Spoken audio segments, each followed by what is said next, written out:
Start.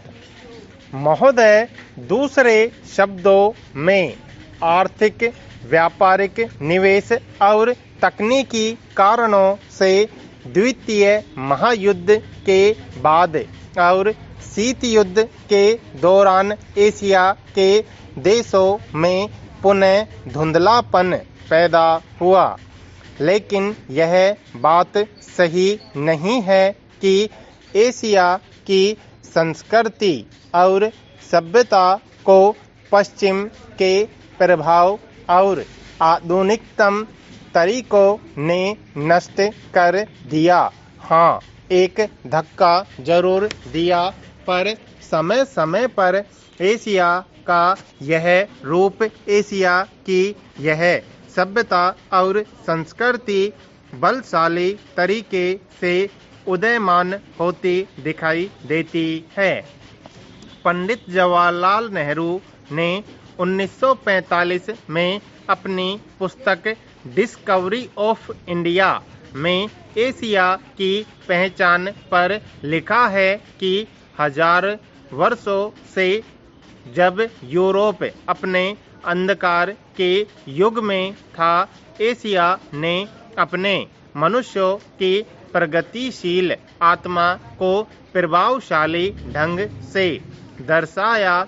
उन्होंने यह विश्वास भी जताया कि एशिया की संस्कृति और सभ्यता यूरोप की संस्कृति और सभ्यता से अधिक प्राचीन है। आज के दिनों में भी चीन के नेता अपने यहाँ आध्यात्मिक क्रांति की बात करते दिखाई देते हैं और अपने आर्थिक विकास को भी प्रतिबिंबित करते हैं। मलेशिया के प्रधानमंत्री भी बड़े गर्व के साथ मलेशिया के रास्ते की बात करते हैं और आधुनिकता और पारंपरिक संस्कृति के मिश्रण से मलेशिया का विकास करना चाहते हैं।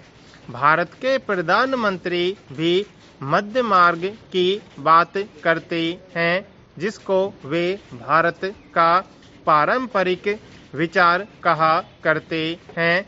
वियतनाम के यशस्वी नेता भी साम्यवादी विचारधारा को पारंपरिक सहिष्णुता के अनुसार ढालना चाहते थे। एशिया के इन सब नेताओं की समय समय पर की गई घोषणाओं का वर्तमान संदर्भों में पूरा अर्थ लिया जाना चाहिए, जो एशिया की पहचान को नए सिरे से बनाने में सहायक सिद्ध हो रहा है। यहाँ यह भी बताना उचित होगा कि हाल के वर्षों में एशियाई देश, विशेष रूप से पूर्वी एवं दक्षिण पूर्वी एशिया के देश, एशिया के सुदृढ़ देशों के रूप में उभरे हैं और इन देशों के आर्थिक विकास की दर विश्व के किसी भी अन्य देश के आर्थिक विकास की दर से अधिक है तथा जिनके आने वाली शताब्दी में विश्व आर्थिक व्यवस्था के निर्माताओं के रूप में उभरने की आशा है।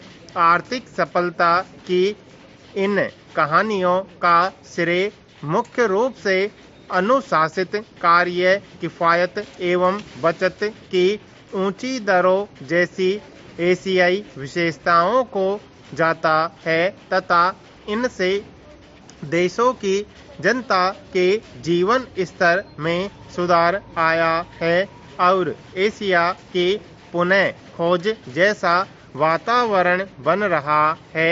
एशिया के देशों में अब आपसी भाईचारे की भावना उभर रही है और इससे ये देश परस्पर निर्भर हो रहे हैं तथा शीत युद्ध के प्रभाव से मुक्त होते जा रहे हैं। हमारी सरकार ने अपने एशियाई पड़ोसियों के साथ बेहतर संबंध बनाने में पहल करके इस बदलते रुख के प्रति सकारात्मक रवैया अपनाया है।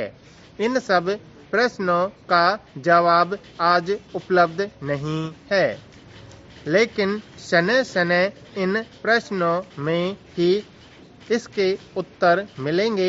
एशिया अपने इन प्रश्नों के उत्तर में एक नए एशिया को जन्म देगा और अपनी एक नई पहचान बनाएगा।